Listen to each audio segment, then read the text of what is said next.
अस्सलाम वालेकुम दोस्तों, तुसी वेख रहे हो पाक पंजाब टीवी ते मैं हाँ तुहाडा मेज़बान अब्दुल वाहिद।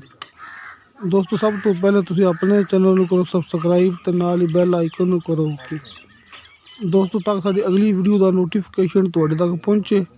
तुसी वीडियो देखो सब तो पहले। दोस्तों ये गां आपां नूं एक दोस्त ने व्हाट्सएप कीती है।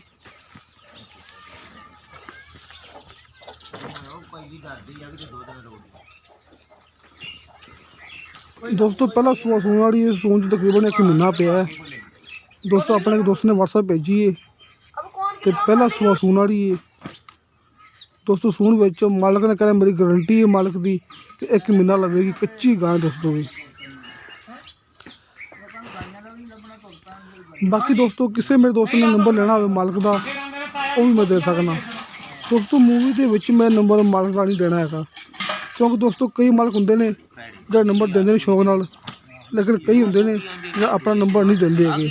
उन्हें मैं वो गल की जो बंदा पक्का होगा जिन्हें गां लेनी होगी सिर्फ उन्होंने मेरा नंबर देना है।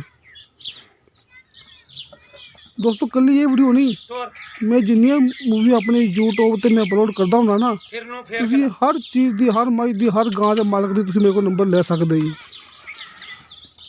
लेकिन दोस्तों सिर्फ उस बंदे को जिन्हें चीज़ लेनी होती है।